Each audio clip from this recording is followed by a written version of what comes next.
والصلاة والسلام على رسوله الكريم وعلى آله وصحبه أجمعين.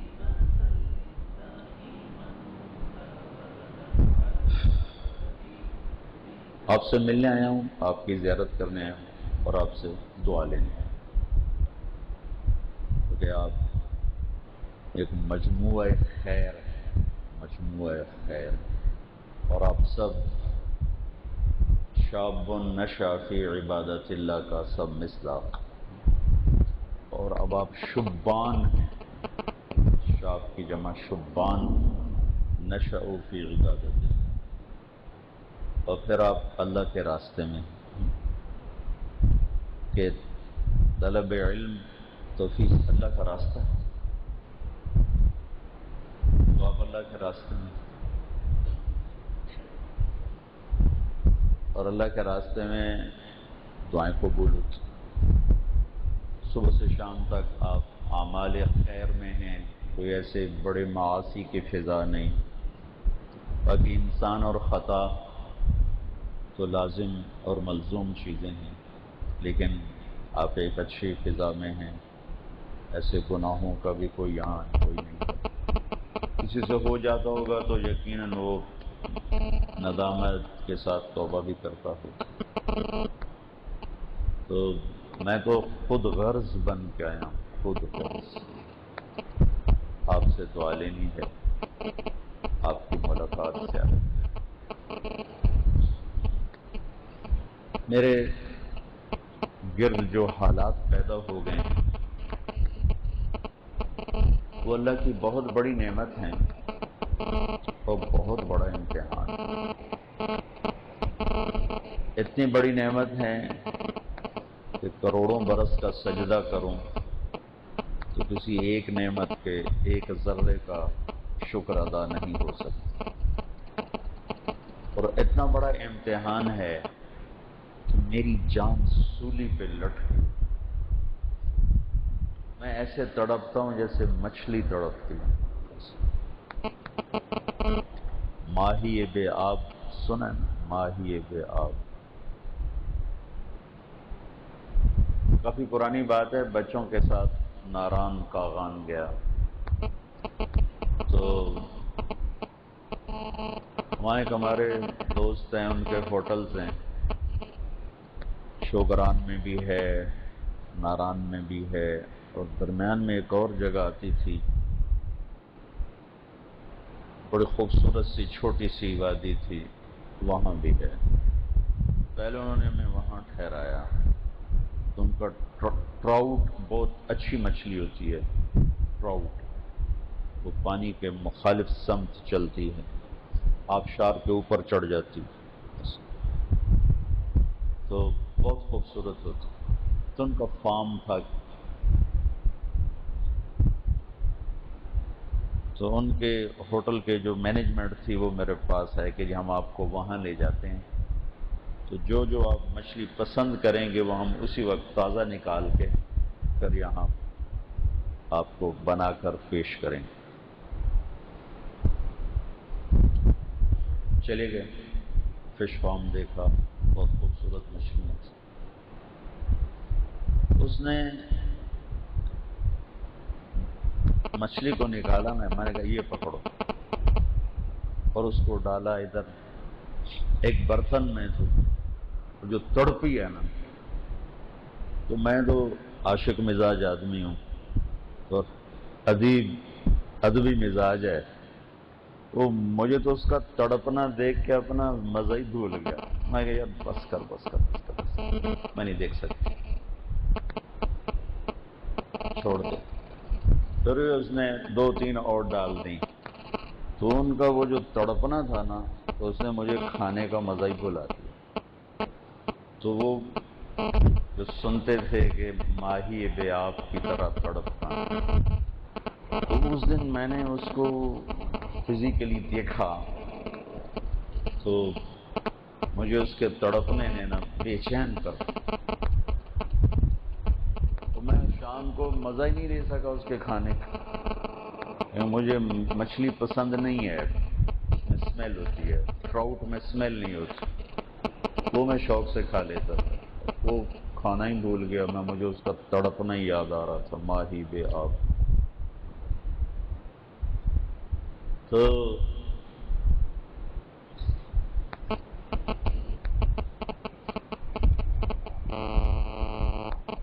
اس وقت میری وہ کیفیت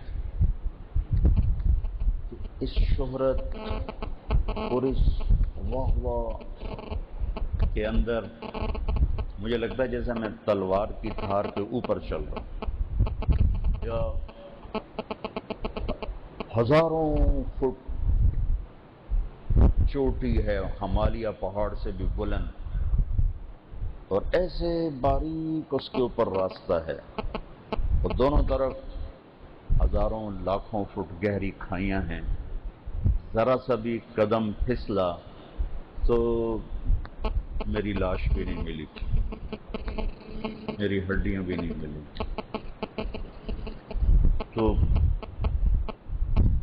بہت کشمکش میں، کبھی درد کی تمنا، کبھی کوشش مداوا، کبھی بجلیوں کی خواہش، کبھی فکر آشیانہ۔ اسی کشمکش میں گزری میری زندگی کی راتیں، کبھی ساد و سوز رومی، کبھی پیچ و تاب رازی۔ ایک چین نہیں، سکون نہیں۔ کراچی میں بیان کے لیے جا رہا تھا تو جو دوست گاڑی چلا رہے تھے، مجمع ایسے نوجوان دوڑ کے بھاگ کے آئے، تو مجھ سے کہنے لگا مولانا آپ اس کا مزہ لیتے ہیں؟ بس کیسی بابا ہو رہی ہے، آپ اس کا مزہ لیتے ہیں؟ تو میں نے کہا کہ جو شہرت کو منزل بنا کے چلتا ہے، دولت کو، عزت کو، شہرت کو اپنی محنت کا ہدف بنا کے چلتا ہے، اس سے جب وہ ملتی ہے تو وہ تو مزہ لیتا ہے کہ مجھے وہ مل گیا جو میں چاہتا تھا، اب کامیاب ہو گیا ہوں۔ میں تو گھر سے نکلا تھا اللہ کی طلب میں تو اللہ کو ڈھونڈنے نکلا۔ رش میں پھنس جائے گاڑی تو آدمی کو مزہ آتا ہے یا پریشانی ہوتی ہے؟ گاڑی رش میں پھنس جائے تو مزہ آتا ہے یا پریشانی ہوتی ہے؟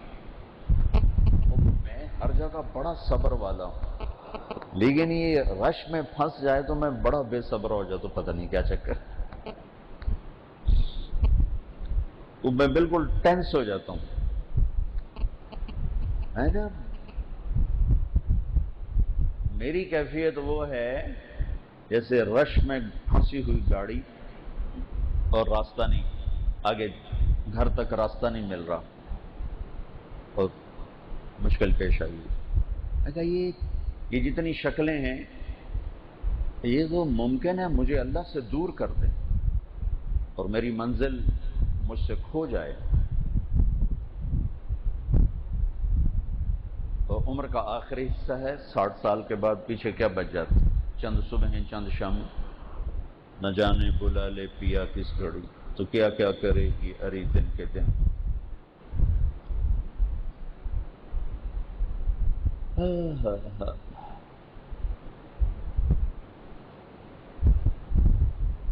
نہ جانے کس گلی میں کس گھڑی میں زندگی کی شام ہو جائے۔ اب تو شام قریب ہے، ہاں یہ اللہ کی نعمت ہے، میں اس پہ شکر ادا کرتا ہوں کہ اللہ تیرا شکر ہے، میں گمنام تو نے مجھے شہرت دی، میں ذلیل تو نے مجھے عزت دی، میں جاہل تو نے میرے اوپر علم کا لیبل لگایا، میں ایک تھکا ہوا انسان، کمزور ایمان والا، تو نے کیا کیا خوبصورت لیبل لگا دیا، میں تیرا شکر گزار ہوں۔ نعمت ہے، شکر گزار، لیکن کہیں کھو نہ جاؤں،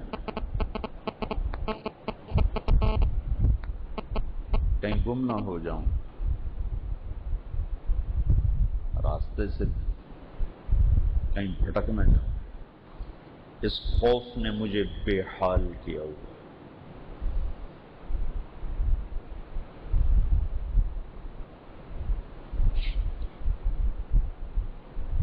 پہلے تنہائی میں مجھے اتنا رونا نہیں آتا تھا، لیکن اب میرے آنسو نہیں رکتے،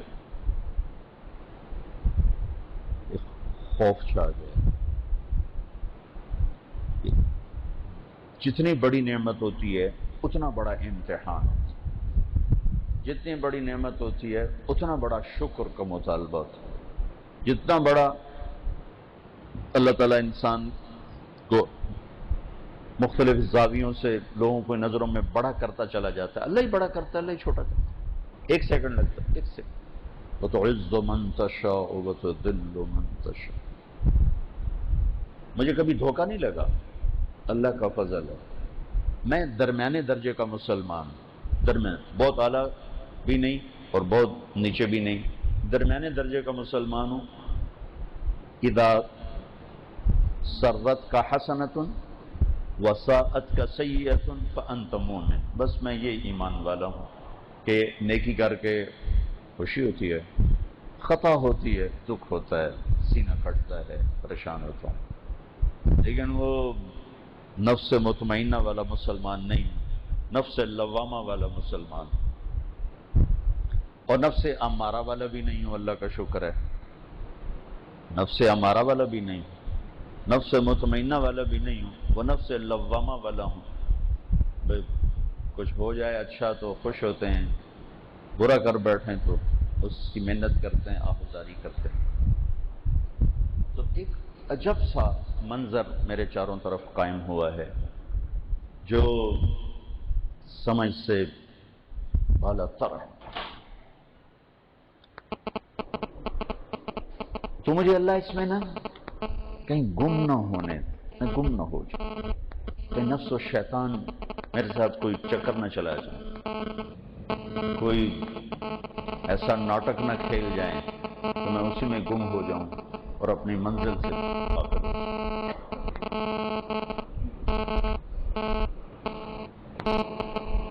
ہم سب کی منزل اللہ ہے، ہم اللہ کی طلب میں نکلیں،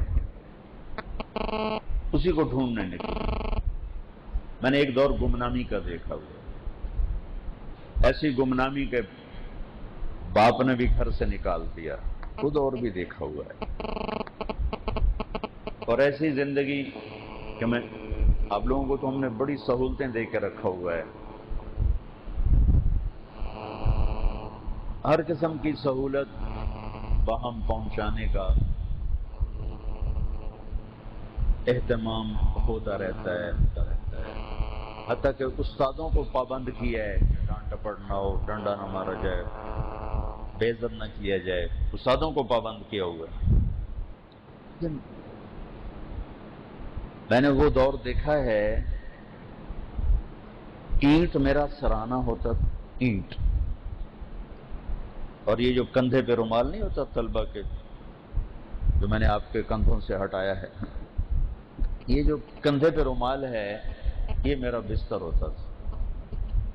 اس رومال کے کونے کو تھوڑا سا گول کر کے میں اینٹ کے اوپر رکھ لیتا تھا تاکہ اس کی سختی میں تھوڑی کمی آ جائے، اور باقی جو بچ جاتا تھا اگر کوئی چٹائی مل جاتی تو وہ میں بچھا لیتا تھا اور اس کے اوپر وہ رومال، اور اگر چٹائی نہ ملتی میں ڈھونڈتا، کبھی ڈھونڈتا تھا، کبھی اکثر نہیں ڈھونڈتا تھا، تو چٹائیاں تھوڑی ہوتی تھیں اور لینے والے زیادہ ہوتے تھے، تو پھر میں اس مقابلے میں نہیں پڑتا تھا۔ طلبہ مغرب کے ساتھ ہی چٹائیوں پہ قبضہ کر لیتے تھے، ادھر ادھر بکھری پڑی ہوتی تھی، فرش گرم ہوتا تھا، آپ کے لیے اوپر کولر دیکھ کے آیا ہوں، لگ رہے ہیں، فرش گرم ہوتا تھا، پانی کڑوا ہوتا تھا، چھڑکاؤ نہیں کیا جاتا تھا کہ اینٹیں خراب ہو جاتی تھیں، اسی گرم فرش پر پھر کوشش ہوتی تھی مہمانوں کی، طلبہ کی، کہ بکھری چٹائیاں وہ اٹھا کر نیچے بچھا لیں، اوپر بستر بچھا لیں۔ تو میں اس دوڑ میں نہیں پڑتا تھا کہ میں کوئی چٹائی قبضہ کروں، کبھی اٹھا، اکثر چھوڑ دیتا تھا۔ تو رات کو سوتے ہوئے چٹائی مل گئی، ٹھیک، نہیں ملی، اسی رومال کو بچھایا، اینٹ کا سرانہ بنا، اس پہ سو۔ کیا میرے پاس بستر نہیں تھا؟ نہیں، بستر تھا میرے پاس، اس وقت مجمع اتنا تھا جتنے آپ بیٹھے ہو، رائمنڈ کا مجمع اتنا ہوتا تھا جتنے آپ بیٹھے ہوئے، 250-300 ہو گئے آپ لوگ، یہ رائمنڈ کا مجمع ہوتا تھا۔ تو ایسے پہرے اور ایسے چوری چکاری کوئی نہیں تھی، سارے غریب لوگ وہاں آتے تھے، مالدار ہوتا ہی نہیں تھا تو چوری کیا ہوتی۔ تو میں بستر اپنا اٹھا کے ایک چکر لگا تھا، بہت سے لوگ بغیر بستر کے سوئے ہوتے تھے، بہت سے لوگ، تو ایک کو سرانہ دے دیا، ایک کو چادر دے دی، ایک کو کھیس دے دیا، ایک کو دری دے دی، موٹی دری ہوتی تھی، دریاں جو تھی وہ، اور سامنے برآمدہ دکھا دیا کہ دیکھو بھائی وہ برآمدہ ہے، جب آپ صبح اٹھو نا تو اس برآمدے میں یہ چادر میری ڈال دینا، سرانہ، دری، کھیس۔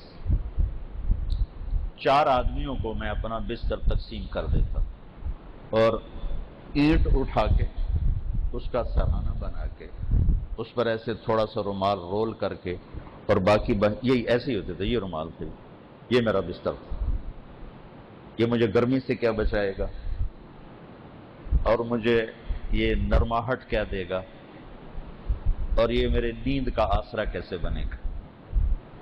لیکن وہ جوانی تھی، طاقت تھی، سب رکھتے ہی آنکھ لگ جاتی تھی۔ آنکھ اس وقت کھلتی تھی جب وہ پہلو بدلتے، کروڑ بدلتے، اینٹ کا کنارہ کہیں جب کھب جاتا تھا تو پھر اس کے درد سے تھوڑی دیر کے بعد آنکھ کھل جاتی، پھر اپنا اینگل ٹھیک کیا، پھر سو گئے۔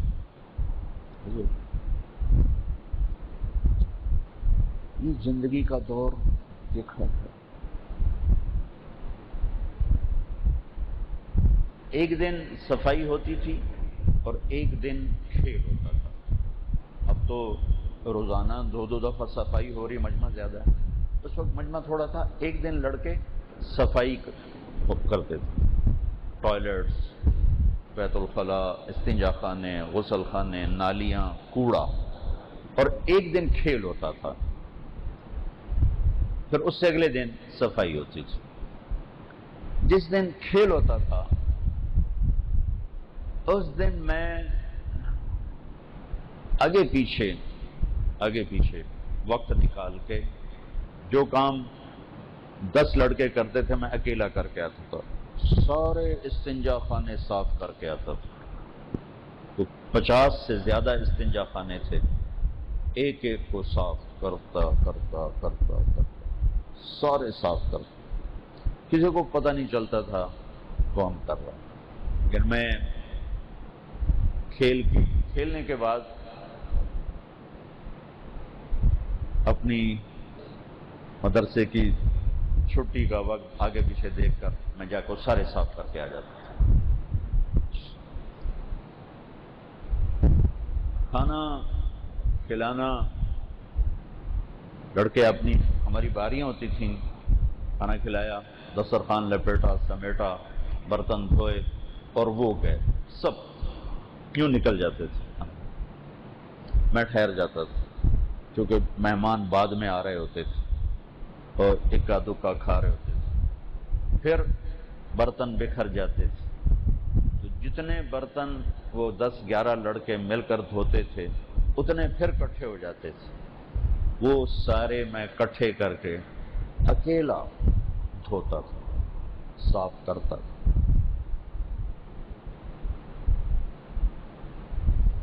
پتہ نہیں کسی کی دعا لگ گئی یا کیا ہوا۔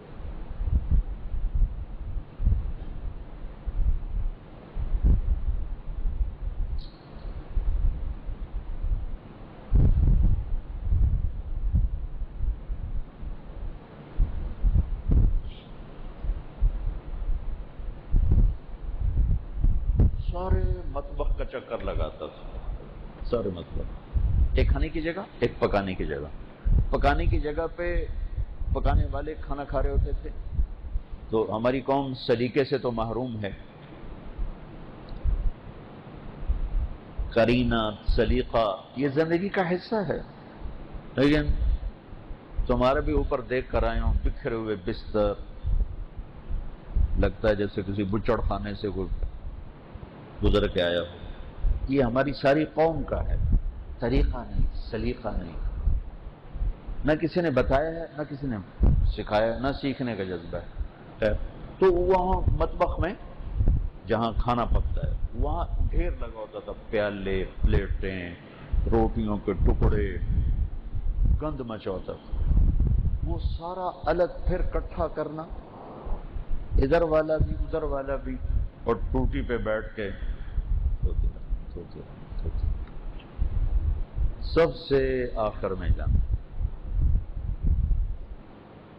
کاتب تقدیر کیا کچھ لکھ چکا تھا مجھے تو نہیں پتا تھا۔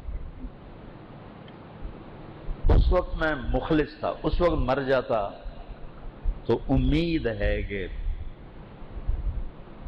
جو عمرو بن عاص رضی اللہ تعالیٰ عنہ نے فرمایا تھا نا، انی قد کنت علی اطباق ثلاث، کہ 3 دور سے گزرا ہوں۔ جب وہ انتقال کا وقت تھا نا، کا ایک دور یہ تھا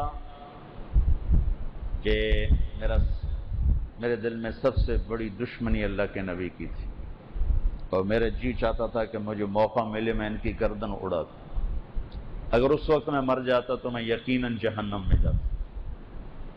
پھر اللہ نے مجھے ایمان کی روشنی دی، ہدایت دی۔ پھر اللہ نے مجھے اپنے نبی کا ایسا عشق دیا کہ میں زندگی بھر ان کے چہرے پر نظر نہ ڈال سکا حیا کی وجہ سے۔ اگر تم مجھے کہو کہ اپنے نبی کا حلیہ بیان کرو تو میں نہیں کر سکتا، کیونکہ میں نے ایک دفعہ بھی آپ کو آنکھ بھر کے زندگی میں نہیں دیکھا۔ میں اس وقت مر جاتا تو میں جنت میں جاتا، مجھے امید ہے میں جنت میں جاتا۔ اب میں تیسرے دور سے گزر کے مر رہا ہوں، جس میں پتہ نہیں ہم نے کیا کیا کیا نہ کیا، اب کچھ پتہ نہیں کیا ہوگا کیا نہیں ہوگا۔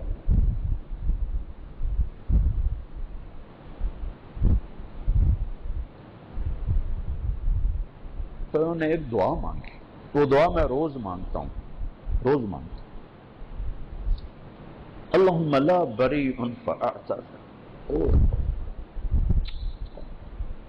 اللہم لا بریء فاعتذر ولا قوی فانتصر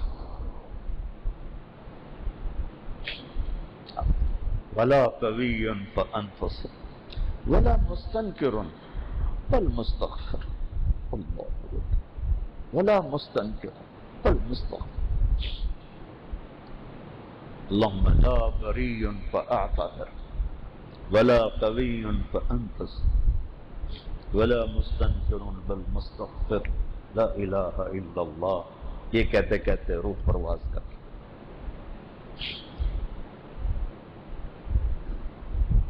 میں نے اس کو یوں کیا ہے، یہ میری روز کی دعا ہے تقریب۔ اللہم انی ما قدرت حق قدرک، یہ میں ایک جملے کا اضافہ اس میں نے کیا ہوا۔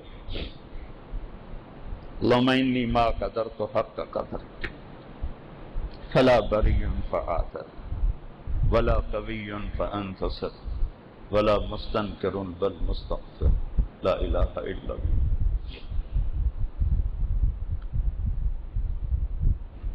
ایک دور میرے اوپر وہ تھا جب میں کالج میں ناچتا بھی تھا، گاتا بھی تھا۔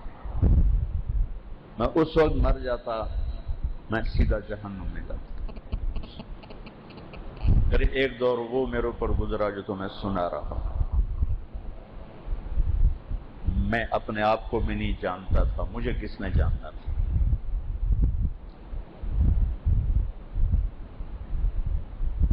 اور اللہ کے سوا کوئی منزل نہیں تھی، اور اللہ کے سوا کوئی طلب نہیں تھی، کچھ سامنے تھا ہی نہیں نیت کو خراب کرنے والا۔ اس وقت اللہ بلا لیتا تو اس کے خزانوں سے امید تھی کہ سیدھے ہی ٹپ جاتے، پار ہو جاتے۔ اب یہ تیسرا دور ہے، اس میں شہرت، واہ واہ، پتہ نہیں انجام کیا ہوگا، مجھے نہیں پتا۔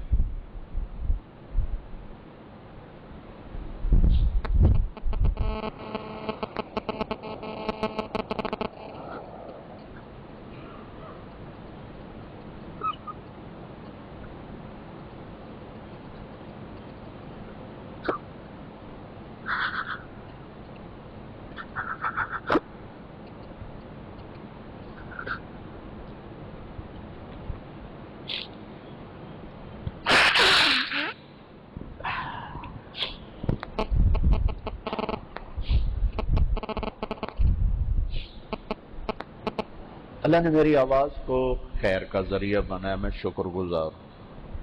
اللہ اس کے ذریعے سے لوگوں کے دلوں کو پھیر رہا ہے، میں اس کا شکر گزار ہوں۔ تمام طبقات امت میں اور تمام مسالک اور مکاتب فکر میں اللہ تعالیٰ لوگوں کے دلوں میں محبت پیدا کر رہا ہے۔ یہ ایسا کبھی ہوا نہیں۔ دیوبندی سٹیج ہے، دیوبندی علماء ہیں، دیوبندی مشائخ ہیں، دیوبند مکتب فکر والے ہی ان سے محبت و عقیدت کا اظہار کرتے ہیں۔ بریلوی سٹیج ہے، بریلوی عالم ہیں، بریلوی مشائخ میں سے ہیں، بریلوی ان کا محبت کرتے ہیں۔ شیعہ ہیں، اہل تشیع ان کی قدر کرتے ہیں، محبت کرتے ہیں۔ غیر مقلد ہیں، تو غیر مقلد ہی ان کی عزت قدر احترام کرتے ہیں۔ تو تعصب کی دیواریں ہیں، اس سے پار دیکھنے کا حوصلہ ہی کوئی نہیں۔ تو ایک عجیب و غریب قصہ ہو گیا ہے، سوائے شدید متعصب ان کے علاوہ اس اللہ نے اس طرح نظام چلایا ہے، میں حیران پریشان شکر گزار۔ ہر مکتب کے آدمی کے دل میں بات جا لے رہے ہیں، کسی نہ کسی راستے پر آ رہے ہیں۔ تو اس نعمت کا جتنا شکر کون ادا کرے، ہو ہی نہیں سکتا۔ محبت ایک ایسا لطیف احساس ہے جو جا کے دلوں میں جگہ بنا لیتے۔ میں نے پورا مہینہ اس کو بیان کیا کہ بھائی امت بن کے رہو، تم دیوبندی ہو اپنے اندر رکھو، تم بریلوی ہو اسے اپنے اندر رکھو، تم شیعہ ہو اسے اپنے اندر رکھو، تم غیر مقلد ہو اسے اپنے اندر رکھو، تم حیاتی ہو مماتی ہو اسے اپنے اندر رکھو، لیکن اللہ کے واسطے امت بن کے چلو، امت بن کے چلو، امت بن کے چلو۔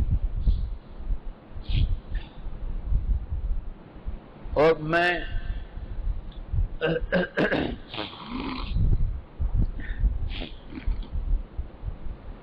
سمجھتا ہوں، میرا خیال ہے کہ جو میرے دل میں اللہ نے سب کی محبت ڈال، مجھے کسی سے نفرت کوئی نہیں۔ ایک روایت آپ نے سنی ہے نا، المسلم من سلم المسلمون من لسانہ ویدہ۔ رات میں نے روایت پڑھی مسند احمد، ایسے اپنے اب پڑھنا تو ختم ہو گیا، کتاب ایسے الٹ پلٹ کے دیکھ رہا تھا، تو مسند احمد کی روایت، المسلم من سلم الناس من لسانہ ویدہ، من سلم الناس، المسلمون نہیں کہا، الناس، وہ صحیح حدیث ہے۔ اور یہ تو مشہور حدیث ہے جو تقریباً روزانہ میں بیان کرتا ہوں، یا بنی لانس ان استطعت ان تصبح وتمسی وليس في قلبك غش لأحد غش لمسلم نہیں، لأحد فافعل، ثم قال یا بنی وذلك من سنتی، یہ ہے میری عظیم الشان سنت۔ ایک آپ سے دعا لینا چاہتا ہوں، پریشان ہوں، اور ایک اللہ سے بات کرتا ہوں، یا اللہ بات یہ ہے، ایک طرف تجھے پتا ہے کہ میں اندر سے کھوٹا ہوں، لوگ سمجھتے ہیں میں بہت ٹھیک ہوں، اب تیرے بندوں نے نا مجھے تیرے نیک بندوں میں کھڑا کر دیا، اگر تو نے میرے راز کھول دیے نا، تیرے نیک بندے بدنام ہو جائیں، میں تو تیرا کمی میراثی ہوں، میری کیڑی گل، لیکن تیرے نیک بندوں کا اعتماد اٹھ جائے گا، یا اللہ مجھے رسوا نہ کرنا، اپنے نیک بندوں کی طفیل جن میں تیرے بندے بندیاں مجھے ان میں کھڑا کر چکے، میں اللہ کی بڑی محنت کروں، غار میں بیٹھ کے عمل کیا جائے تو اخلاص کا دعویٰ نہیں ہو سکتا، تو لاکھوں کے مجموعوں کے سامنے انسان آ جائے کیسے دعویٰ کرے گا میں اس کے لیے کروں۔ پھر ایک بات میں اللہ سے کرتا ہوں، ہمارے ہاں دیہاتوں میں جو ہمارے دیہات ہیں پنجابی لوکل ذمہ داروں کے جو دیہات ہیں، اب میں جو ہمارے گاؤں گیا اس نے دیکھا ہوگا کچے گھر بنے ہوئے ہیں، اندر ہماری حویلیاں ہیں، 4 ایکڑ کی دیوار ہے جو ہمارے بزرگوں نے ڈالی تھی، اور اس میں اس وقت یہ 2 بھائیوں نے چچا زاد نے اس کے اندر گھر بنائے اپنے 4، اور اس کے باہر کچے گھر بنائے اپنی رعایا کے لیے، کام کرنے والوں کے لیے۔ ان میں اب بعض ایسے ہیں جن کی 5ویں پشت ہمارے پاس پل رہی۔ یہ جو ابھی ڈرائیور میرے ساتھ آیا ہے یہ 5ویں پشت ہے ہمارے پاس، 4تھی اس کا بیٹا بھی 5ویں پشت۔ اس طرح وہ ہمارے ساتھ وفا کر کے چلے، باقی آتے جاتے بھی رہتے ہیں۔ تو ہمارے بزرگ وہ بڑے جابر لوگ تھے، بڑے جابر لوگ تھے۔ تمہیں چھوٹا سا واقعہ سناتا ہوں۔ ہم جا رہے تھے اسکول پرائمری، 8-10 بچے چھوٹے چھوٹے، 2ری 3ری۔ ایک لوہاروں کا بیٹا تھا لڑکا، ان کی بھی اب 5ویں پشت ہمارے پاس، اس کا نام تھا اللہ بخش، اس کو ہم بکھو بکھو کہتے تھے، بکھو لوہار۔ اس نے میرے کندھے پہ ہاتھ رکھا ہوا تھا، یہاں اس کندھے پہ،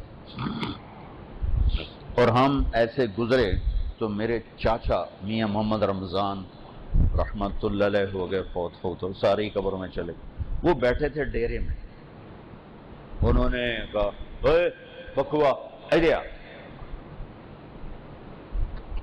ہم سارے ہی چلے گئے، تو پتہ نہیں چاچا کی آدھا ہے، چھوٹ چھوٹ میرے خیال 8-9 سال کی عمر ہو، تو انہیں جوتا اٹھایا اور اس کو مارنا شروع کیا بے رحمی کے ساتھ، اتنی بے رحمی کے ساتھ کہ میرے دل میں اپنے چاچا کی نفرت پیدا ہو گئی۔ کیا کر رہا ہے؟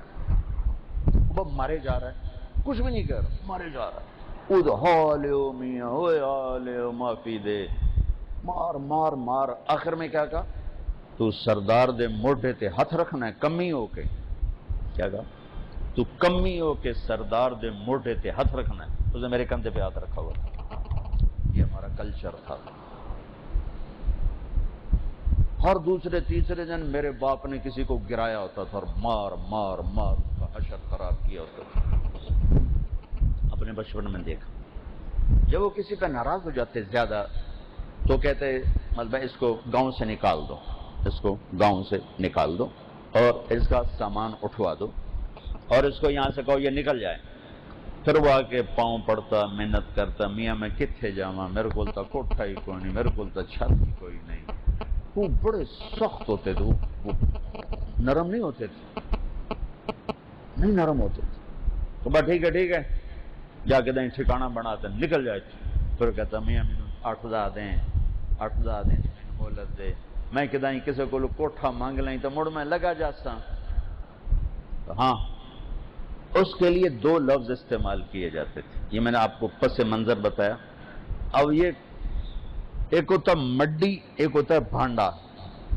بھانڈے یہ مفرد اور مڈی یہ جمع ہے، پورے سامان کو مڈی کہتے ہیں اور چھوٹے چھوٹے چیز کو بھانڈے کہتے ہیں۔ سمجھ گئے میری بات؟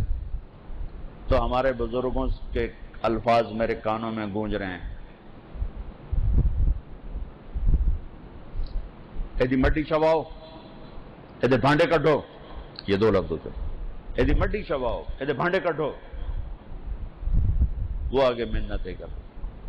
اب بھی میں دھندلا سا دیکھ رہا ہوں کہ ریڑیوں پہ سامان لادا ہوا ہے اور بچوں کو ساتھ لیا ہوا ہے اور اندیکھی راہوں پر جا رہے ہیں، پتہ نہیں کہاں کوئی ٹھکانہ ملے گا کہ نہیں ملے گا۔ ایک 55 کے واقعات نقش ہیں۔ تو میں اپنے اللہ سے یہ کہا کرتا ہوں، یا اللہ میری مڈی نہ چما، میرے بھانڈے نہ کر رہا، میرے کو تو چھت کی پاس، میرے کو تو ٹھکانا نہیں، تو بڑا بڑا سردار رب ہے، تیرے خزانے کیڑا کھو گھاٹا پہ جانا ہے، پھر میرے یا نکمے نے ٹور چھڑے، میرے بھانڈے نہ کٹ چما، میری مڈی نہ چما، میرے بھانڈے نہ کٹامی، یا اللہ میرے کو تو ٹھکانا ہی کوئی نہیں۔ نہ کہیں جہاں میں اما ملی، جو اما ملی تو کہاں ملی، میرے جرم خانہ خراب کو تیرے عفو بندہ نواز کون ہے؟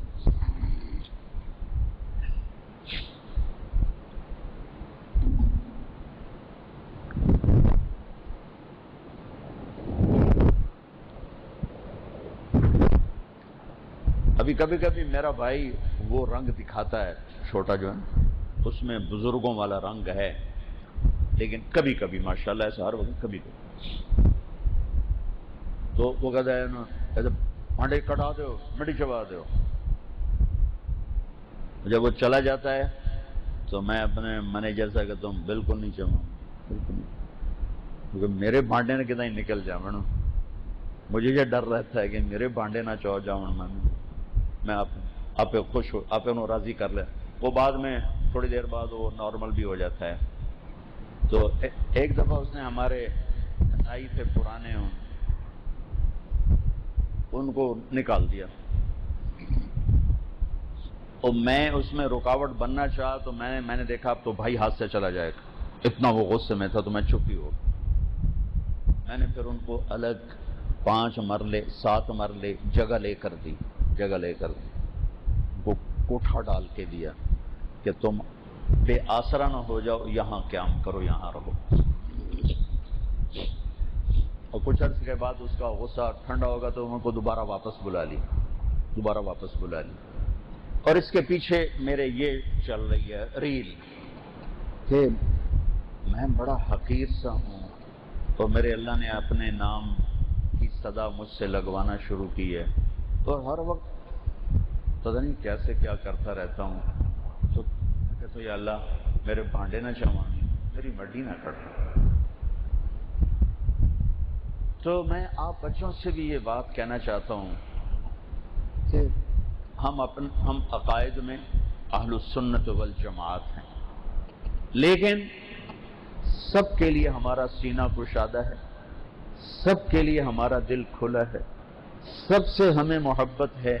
ہم دیوبندیت کے پرچار کرنے والے نہیں، ہم اسلام کے داعی۔ ہمارے اہل مدارس مسلک سے باہر نہیں نکل سکتے، اتنی مضبوط دیواریں ہیں تعصب کی کہ میں سر ٹکرا کے پھاڑ تو سکتا ہوں، ان دیواروں کو توڑ نہیں سکتا۔ اور تعصب کی اتنی بھڑکتی ہوئی آگ ہے، اس میں دیوبندی، بریلوی، شیعہ، سنی، مقلد، غیر مقلد سب برابر۔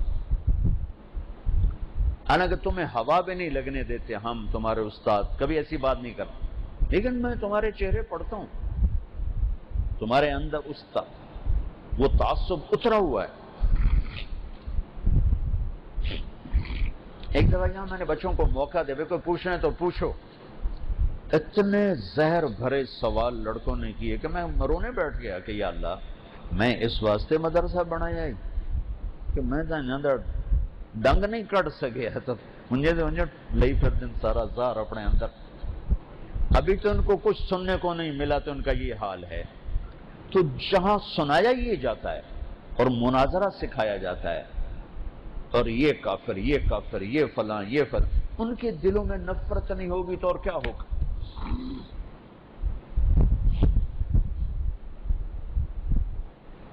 اللہ میرے اساتذہ کو کروٹ کروٹ رحمتیں نصیب فرمائے جو قبروں میں چلے گئے، اور بہت جزائے خیر عطا فرمائے، ان کی نسلوں کو شاد آباد کرے جو زندہ ہیں۔ اللہ کی قسم 7 سال میں ایک لفظ نہیں سنا بریلیوں کے خلاف، شیعہ کے خلاف، غیر مقلد کے خلاف، نافرمان طبقے کے خلاف۔ مولانا جمشید صاحب تو طوائفوں، بھائی ہماری، انہی کو دیکھ کر تو میں نے طوائفوں کو بیٹیاں کہنا شروع کیا، بھائی ہماری بیٹیاں ہی تو ہیں۔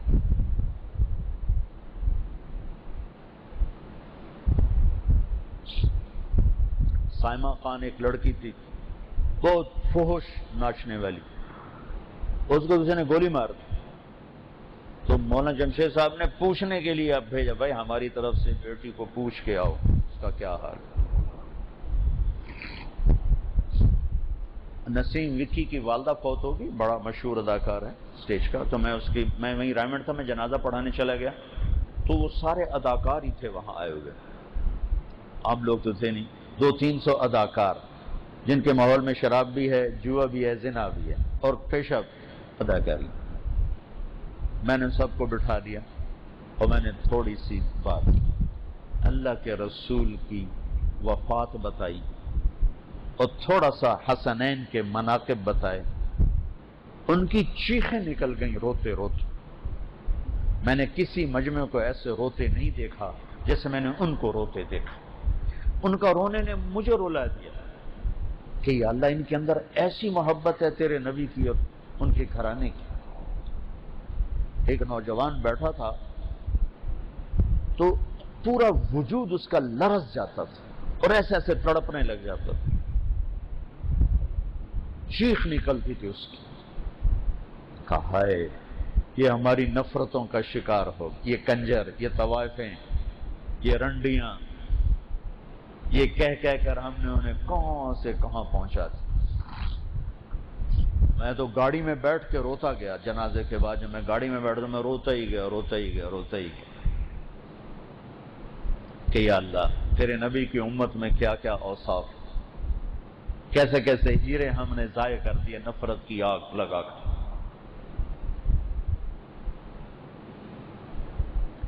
تو ان میں ایک اداکار کہنے لگا جی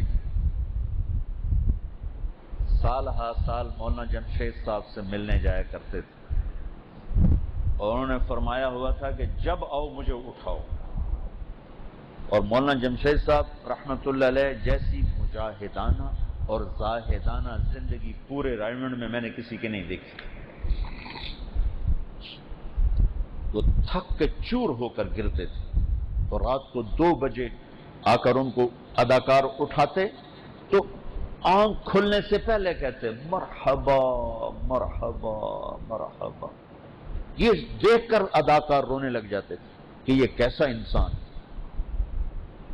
اس ٹائم میں کسی کو اٹھاؤ تو گالیاں دیتا اٹھتا ہے۔ میں ایک دفعہ جب رائمنڈ میں تھا تو بہت تھکنا ہوتا تھا، تو میں لیٹا دوپہر کا وقت، تو مولوی طاہر ہے میرا شاگرد بھی تھا، عبداللہ صاحب کا خادم تھا، اس نے آ کے مجھے اٹھا دیا، کیا ہے کہ عبداللہ صاحب بلا رہے ہیں۔ میں نے اس کو اتنا ڈانٹا اگر تو اندھا ہے تجھے نظر نہیں آتا میں سویا ہوں، تو جا کے ان کو بتاتا کہ وہ سو رہا ہے، پھر وہ کہتے اٹھاؤ تو پھر آ کے مجھے اٹھاتے، اتنا میں نے اس کو ڈانٹا۔ حالانکہ بلانے والے عبدالوہاب میری زندگی کے سب سے بڑے محسن، جنہوں نے مجھے تبلیغ پر کھڑا کیا، جن کی شدت اور سختی نے مجھے بہت نعمتوں سے نواز کیا۔ ورنہ میں جا کے مدرس ہوتا، ہاں مجھے کتابیں یاد تھیں، 2-4 اور یاد ہو جاتی، ادبی ذوق تھا، شاید میں شاعر بن جاتا، ادیب بن جاتا، میں اس بندے کا احسان مند، لیکن مجھے غصہ چڑھ گیا، کیوں بلایا؟ اور مولانا جمشید صاحب زندگی بھر کہ یوں ہاتھ لگاتے مرحبا مرحبا مرحبا، تو ساتھی شروع ہو جاتے۔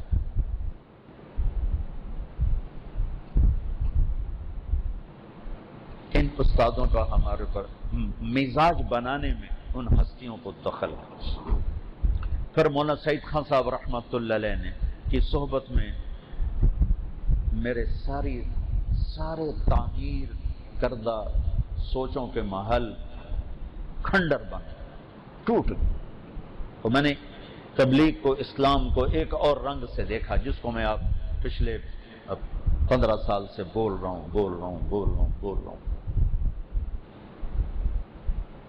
آپ سے بھی کہتا ہوں اپنے عقائد پہ پختہ رہو، لیکن دیوبندی بن کے نہ چلو، امتی بن کے چلو۔ اس بھڑکتی آگ کو بجھانا ہے، اس کو بڑھانا نہیں، بجھانا ہے۔ تبلیغ نہیں، یہ فاصلے مٹائے ہیں۔ تبلیغ کا کام نہ ہوتا تو کتنی بڑی تباہیاں انسانیت کو دیکھنی پڑتی۔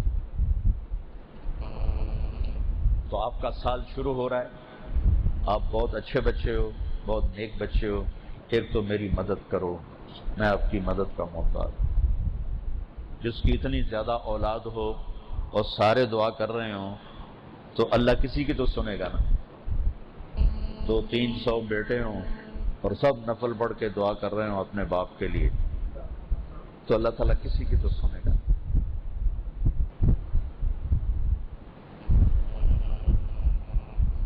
اور ایک یہ کہتا ہوں دیوبندی بن کے نہ چلو، امت بن کے چلو. اب میں نے پہلے واضح کر دیا کہ ہم عقائد اہل السنت والجماعت. مجھے اتنی خوشی ہوئی، مفتی محمد خان قادری صاحب بریلویوں کے بہت بڑے عالم، ایک نوجوان تھا بہت غریب، میرے بیان یاد کیے اور خطیب بن گیا اور پھر کہیں سے سند بھی لے لی. تو بیچارہ خودکشی پہ آ چکا تھا تو میں اس کو سپورٹ کرتا تھا، اس کو خرچہ دیتا رہا یہاں تک کہ اس کی خطابت چل گئی اور وہ خود کمانے والا بن گیا. تو اس نے انہیں فون کیا، پہلے وہ غیر مقلد بنا، پھر وہاں پیسے تھوڑے تھے تو پھر وہ بریلوی بن گیا، یہاں پیسے زیادہ ہیں. تو اس نے مجھے فون پہ بتایا کہ جی میں نے مفتی محمد خان صاحب کو فون کر کے بتایا. میں نے کہا جی میں پہلے غیر مقلد تھا اور اب میں سنی بریلوی ہو گیا ہوں. تو انہوں نے کہا نہیں بیٹا، غیر مقلد، دیوبندی، بریلوی یہ سب اہل السنت والجماعت ہیں.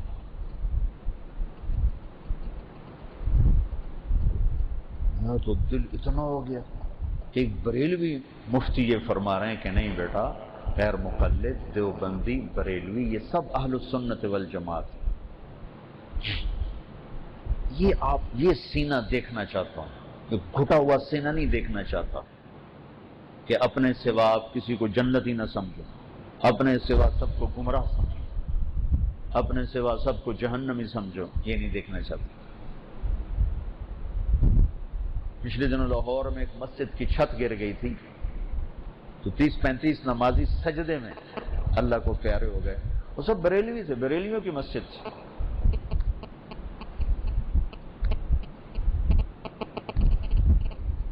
میرے اللہ نے تو ان کو سجدے میں اٹھایا، تم ان کو جہنمی کہتے رہو. تو میرے عزیزو امت بن کے چلو. سال کا شروع ہے. عقائد مسائل درسگاہ کے لیے ہیں، ممبر کے لیے نہیں ہیں. عقائد اور مسائل کی بحث درسگاہ میں ہوتی ہے، ممبر پہ نہیں ہوتی. ممبر پہ اسلام بیان کیا جاتا ہے، درسگاہ میں احکام بیان کیے جاتے ہیں. ہاتھ یہاں باندھنے ہیں، یہاں باندھنا، رفع یدین کرنا ہے نہیں کرنا ہے، یہ ممبر کی باتیں نہیں ہیں. اس کو خطیبوں نے جب ممبر پر پہنچایا تو ساری امت میں آگ لگ گئی. یہ سرگودا، جور آباد، گجرات کی طرف یہ حیاتی مماتی نے کتنی آگ لگائی. قتل تک لوگ پہنچے، کفر تک لوگ پہنچے. اور اب بھی وہاں اتنی نفرت ہے کہ ایک دوسرے کے پیچھے نمازیں پڑھنا ختم. تم لوگوں کا فتویٰ ہے کہ ان کے پیچھے نماز پڑھنا مکروہ ہے، تحریمی ہے، واجب الاعادہ ہے. تمہارے مدرسے کے بھی اس پہ سائن ہے. پتہ نہیں مجھ سے انہوں نے پتہ نہیں کہاں سے لے لیے سائن، مجھے دکھائے. میں کہا یار میں تو کدی نہیں کیتے، پتہ نہیں ستیاں کر دیتے ہوں. وہ تمہیں مشرک بنا رہے ہیں.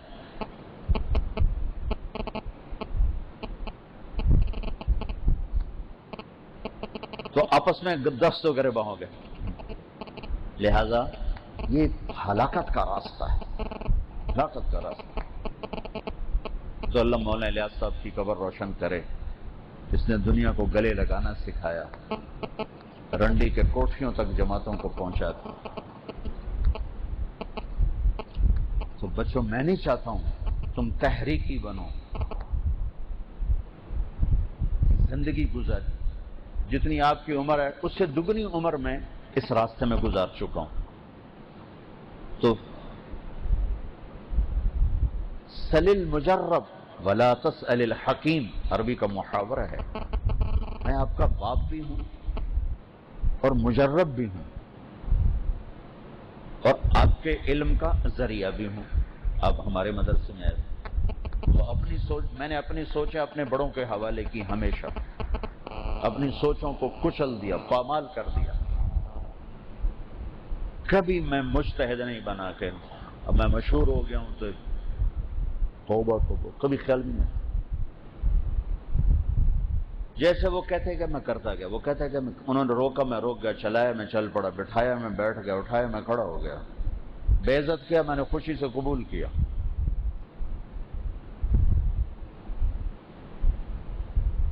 تو 30 سال کوئی چھوٹا عرصہ نہیں ہوتا ہے۔ عبداللہ صاحب مجھ سے یوں مصافحہ کرتے تھے، ہاتھ بڑھاؤ، میں آیا ہوں، یہ السلام علیکم، منہ ادھر ہوتا تھا، منہ ادھر ایسے منہ پر۔ جرت ہے کہ دوبارہ مصافحہ کرنے جاؤ، دل کرے گا دوبارہ مصافحہ کرنے کا؟ ہاں کیسے ہے جی ملنے، ہاں ٹھیک ہے چلو، بہت اچھا، سال ہا سال، اور میرے دل میں اتنی کمی کبھی نہیں آئی تھی، اتنی بال کے برابر پکا سا۔ اس وقت بڑا عجیب تجربہ ہوا اور میں بڑا شکر ادا کیا۔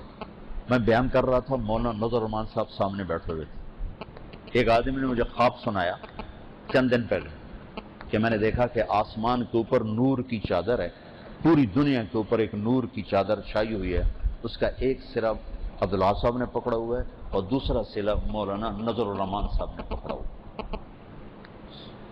خیر مجھے خواب کی ضرورت نہیں ہے، میں ان کی زندگی جانتا ہوں پچھلے 50 سال سے کہ ایک لمحہ وہ ہستی نہ اللہ سے غافل ہے اور نہ مرجوح کام میں لگے ہیں، ہر پل کیش کیا ہے، ہر پل۔ لیکن انسانی فطرت ہے جب کسی چیز میں زیادہ کھوب دیں تو مزاج میں شدت آ جاتی ہے۔ بڑے نرم مزاج تھے، بڑے نرم، لیکن اب بہت شدت آئی ہوئی ہے۔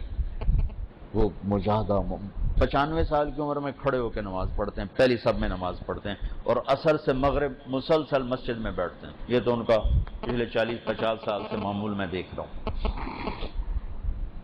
میں بیان کر رہا تھا، مجمع بہت زیادہ تھا، تو ان اللہ و ملائکتہ یصلون علی النبی، اللہ اور اللہ کے فرشتے اس عظیم الشان نبی پر درود پڑھتے ہیں۔ میں نے اس کو 2-3 دفعہ کہا، اللہ اور اس کے فرشتے عظیم الشان نبی پر درود پڑھتے ہیں۔ مولانا نے اتنے زور سے مجھے ڈانٹا، شکر ان کی آواز ذرا پست ہے تو قریب لوگوں کو پتہ چلا، پیچھے نہیں پتہ چلا، اتنے زور سے ڈانٹا، قرآن کا ترجمہ غلط مت کرو، پورے غصے کے ساتھ، وہ کرو جو علماء حق نے ترجمہ کیا ہے۔ میں پہلے تو گھبرا گیا کہ ہوا کیا۔ اچھا اس کا بڑا اہتمام کرتے ہیں، صحابی کا نام ہے رضی اللہ عنہ، ضرور کہو۔ میں نے کہا ایک دم وہ جب غصے میں آیا تو میں سمجھا شاید پکڑا گیا ہوں کہ میں نے کسی صحابی کا نام رضی اللہ عنہ کو بغیر کہہ دیا ہے، لیکن جب میں نے کہا قرآن کا ترجمہ غلط مت کرو، کیا ہوا؟ پھر 2-3 دفعہ شدت سے کہا، پھر کہا اللہ کے لیے درود نہیں کہتے، رحمت کہتے ہیں، علماء نے رحمت کا ترجمہ کیا ہے۔ بالکل ٹھیک، آپ کے بچے ہیں، جو آپ فرمائیں گے انشاءاللہ ویسا ہی ہوگا۔ پھر میں نے اپنے دل کو دیکھا کہ تیرے تو کوئی اثر ہے، میں نے اللہ کا سجدہ ادا کیا ممبر پر بیٹھے بیٹھے، شکر اس کا سجدہ کہ میرے دل پر ایک رائی کے دانے کے برابر کوئی ملال نہیں تھا کہ بھرے مجمع میں مجھے ٹوک دیا اور بھرے مجمع میں مجھے ڈانٹ دیا۔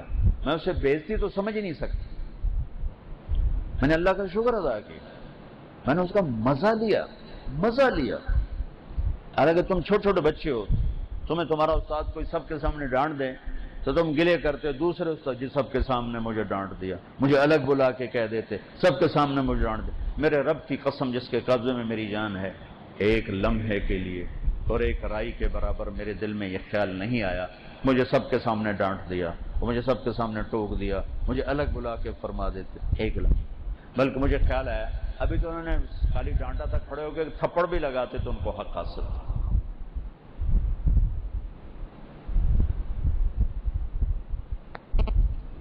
جن لوگوں نے میرے اوپر احسان کیا ہو،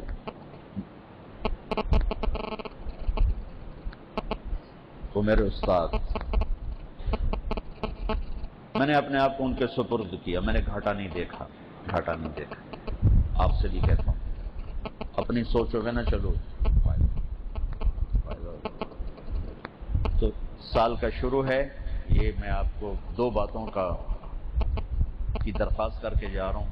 ایک، میرے لیے 2 نفل پڑھا کریں، آپ کا احسان ہوگا، نہیں پڑھے جاتے تو کم از کم دعا ضرور کر دیا کریں کہ اللہ مجھے اس امتحان میں، بہت عجب گھاٹی ہے، میں کہیں گم نہ ہو جاؤں، کہیں گر نہ جاؤں، اللہ عافیت سلامتی کے ساتھ اپنے پاس بلائے۔